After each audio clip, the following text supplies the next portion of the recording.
The eyes of Texas.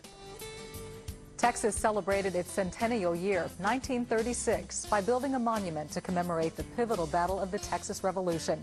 We take you to the San Jacinto Monument just east of Houston in LaPorte.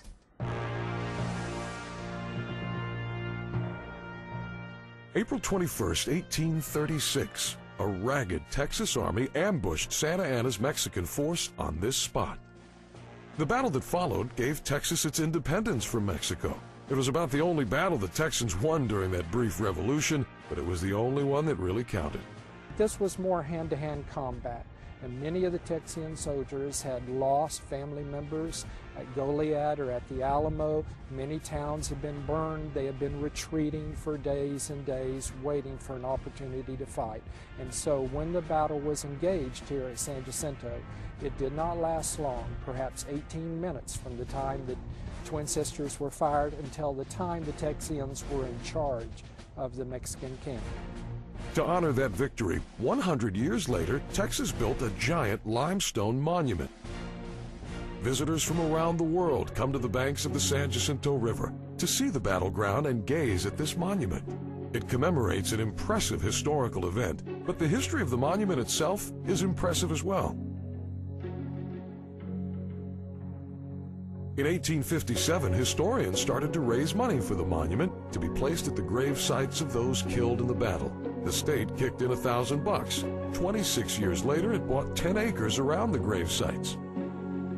Jesse Jones, a Houston businessman and entrepreneur, wanted an appropriate memorial to honor the history of Texas.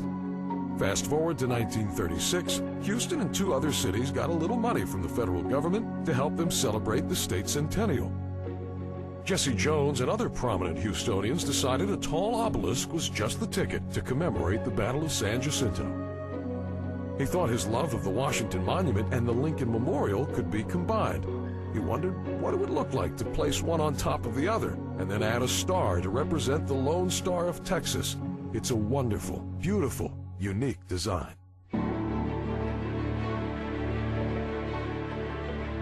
Alfred C. Finn was chosen as the architect. It's an Art Deco style. Albert Finn, along with William McVeigh, the sculptor who did the friezes on the monument, as well as Robert J. Cummings, the engineer, all from Houston, together worked to design and build this monument. One story has it, Texans were slipping things past Washington even then. To get the money, one set of plans showed our monument shorter than the one in Washington, while the real set of plans raised the San Jacinto Monument to new heights. From the first floor to the top, it is a few feet shorter than the Washington Monument.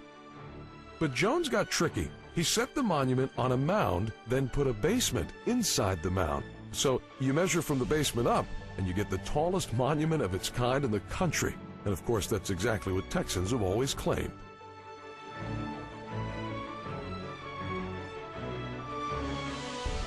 They broke ground in 1936, 100 years after the battle. Jesse Jones and Sam Houston's son, Colonel Andrew Jackson Houston, were on hand for the event.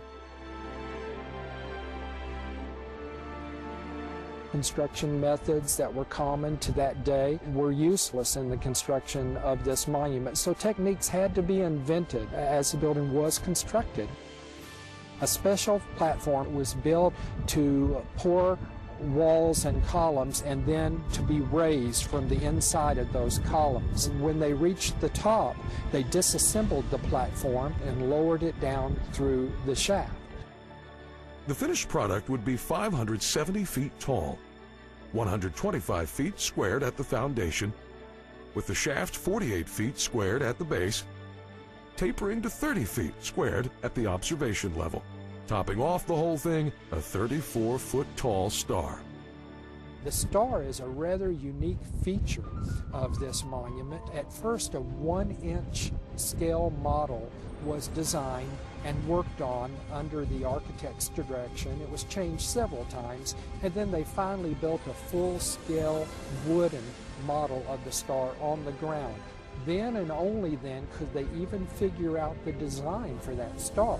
It's 34 feet tall, weighs 220 tons. It's a 9-pointed star, and within a 360-degree viewing, it is a 3-dimensional star. It is truly a wonderful, unique design. On San Jacinto Day in 1937, it was time to lay the cornerstone, but there was controversy.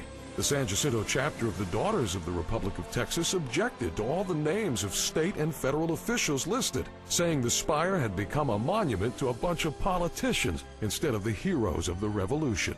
Everyone agreed that this building and what it represented was more important than any group of people or more important than any one individual. And so they willingly agreed to have the cornerstone simply reflect the day and its purpose.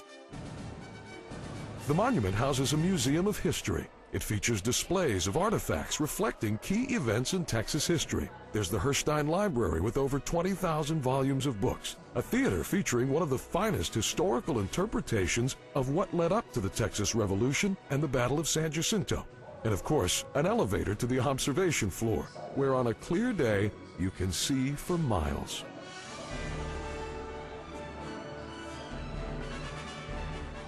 The monument was completed and dedicated on April 21, 1939, 103 years after that 18-minute episode between Sam Houston's men and those under the command of Santa Anna.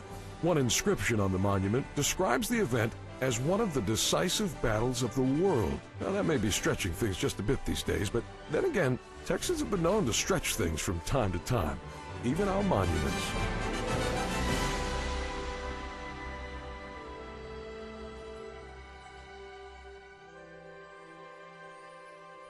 70 years later, our magnificent, taller than all the rest San Jacinto Monument is open daily, except on Thanksgiving and Christmas.